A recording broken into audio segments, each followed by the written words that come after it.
পৃথিবী থেকে সৌরজগতের অন্য গ্রহগুলো দেখা যায় না কেন?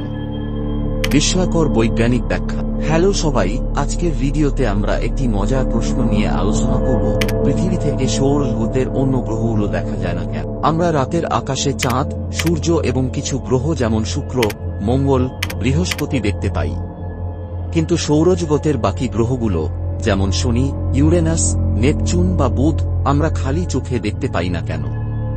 চলুন এই রহস্যের পেছনের বৈজ্ঞানিক কারণগুলো জেনে নেওয়া যাক। গ্রহগুলোর দূরত্ব। প্রথম কারণ হল দূরত্ব। সৌরজগতে গ্রহগুলো সূর্য থেকে বিভিন্ন দূরত্বে অবস্থিত।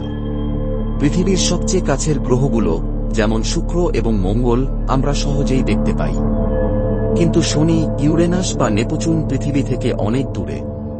এই দূরত্বের কারণে তাদের আলো আমাদের চোখে খুবই ক্ষীণ হয়ে আসে, যা খালি চোখে দেখা প্রায় অসম্ভব। গ্রহগুলোর আলোর প্রতিফলন। দ্বিতীয় কারণ হল আলোর প্রতিফলন। গ্রহগুলো নিজেরা আলো তৈরি করে না, তারা সূর্যের আলো প্রতিফলিত করে।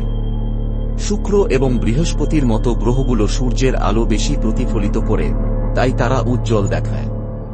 কিন্তু নেপচুন বা ইউরেনাসের মতো গ্রহগুলো সূর্য থেকে অনেক দূরে থাকায় তাদের পৃষ্ঠে খুব কম আলো পৌঁছায় এবং তারা খুবই ম্লান দেখায়। বায়ুমণ্ডলের প্রভাব। তৃতীয় কারণ হল পৃথিবীর বায়ুমণ্ডল।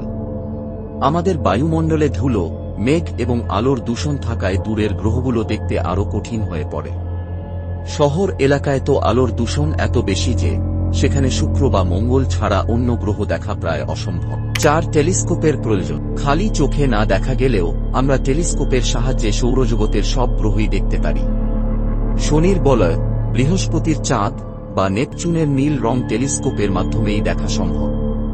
বিজ্ঞান এবং প্রযুক্তির উন্নতির সাথে সাথে আমরা এখন স্পেস টেলিস্কোপের মাধ্যমে আরও দূরের গ্রহ এবং গ্যালাক্সি দেখতে পারছি। তো বন্ধুরা, আজকের ভিডিওতে আমরা জানলাম কেন পৃথিবী থেকে সৌরজগতের অন্য গ্রহগুলো খালি চোখে দেখা যায় না। আশা করি ভিডিওটি তোমাদের ভালো লেগেছে। যদি ভালো লাগে তাহলে লাইক, শেয়ার এবং কমেন্ট করতে ভুলো না। আর আমাদের চ্যানেলটি সাবস্ক্রাইব করে রাখো, কারণ আমরা প্রতিদিন এমন মজার এবং শিক্ষণীয় ভিডিও নিয়ে হাজির হই। ততক্ষণ পর্যন্ত ভালো থাকো, সুস্থ থাকো। দেখা হবে পরের ভিডিও।